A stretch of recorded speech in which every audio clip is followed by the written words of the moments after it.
ভাই police R15 ছেড়ে কেন আমার স্কুটি নিয়ে মোটোব্লগ শুরু করলাম, ডিসাইড করি যে আমি রাইড করব।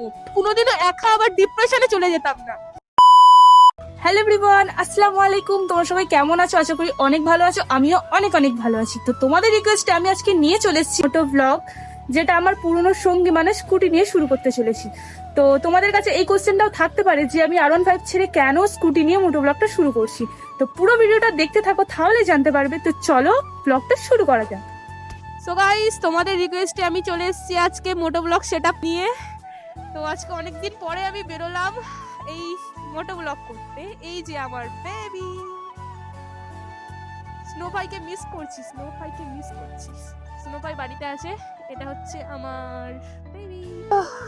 কি শান্তি, এতদিন পরে আমি স্কুটি চালাচ্ছি, আমার খুবই ভালো লাগছে। তো R15 নিয়ে যতদিন ধরে আমি ভিডিও করছি, স্কুটিটা আমার তেমন ভাবে চালানোই হয় না। আগে আমি স্কুটি নিয়ে ভিডিও করতাম, তো আমি স্কুটিটা রোজ চালাতাম। তো এখন আমি R15 নিয়ে ভিডিও করি বলে আমার R15টাই বেশি চালাই, এটা তো চালানো হয় না। আর এদিককার ভিউটা এতটাই সুন্দর, মুখে বলে বোঝানো যাবে না। জানি না ক্যামেরাতে কতটা বন্দি হচ্ছে আমি জানি না, কিন্তু এতটাই সুন্দর, আমার অনেকটাই ভালো লাগছে অনেক।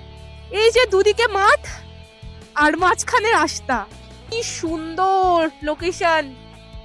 অনেক দিন ধরেই আমি কোনো ভিডিও শুট করছি না। যারা হয়তো ইনস্টাগ্রামে আমার ভিডিও দেখে তারা হয়তো জানে যে আমার পুরোনো ভিডিওগুলো বারবার রিপোস্ট করছি। আমি কষ্টে আছো, ডিপ্রেশনে আছো, যেটাই থাকো, মানে বাইক বা স্কুটি নিয়ে তুমি রাইড করতে বেরিয়ে যাও, পুরো মন পুরো ফ্রি হয়ে যাবে। এর থেকে সুকুন কোনো জিনিসে নেই আমার কাছে মনে হয় এটা। আর সত্যি বলতে আমার স্কুটি বাইক যে কোনো একটা চালালে শান্তি হয়ে যায় আমি। কিন্তু যখন আমি রাইডের মানে বুঝলাম, একটু রাইড করছিলাম, তখন আমি বুঝতাম যে এতটাই শান্তি রাইড করে সেটা কোনো জিনিসে নেই। একা এমনই হয়ে গেছিলাম যে আমি কোনো কিছুই আমার ভালো লাগতো না। লাস্ট আমি ডিসাইড করি যে আমি রাইড করব। রাইড করে এতটাই শান্তি, আমি এর আগে যদি জানতাম কোনোদিনও একা আবার ডিপ্রেশনে চলে যেতাম না। এই যে পুরো শান্তি আর শান্তি।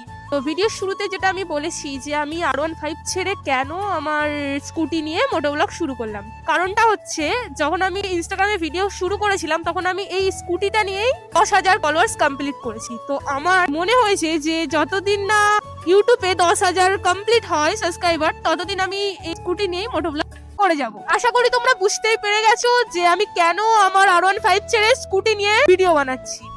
ভাই পুলিশ, আমাকে পুলিশটা দেখছে।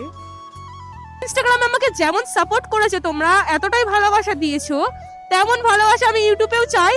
তো তোমরা একটুখানি অ্যাডজাস্ট করে নেবে, কিছু ভুল ত্রুটি বলে থাকলে মাইন্ড নেবে না। মোটো ব্লগটা ভালো লেগে থাকলে লাইক, কমেন্ট, শেয়ার,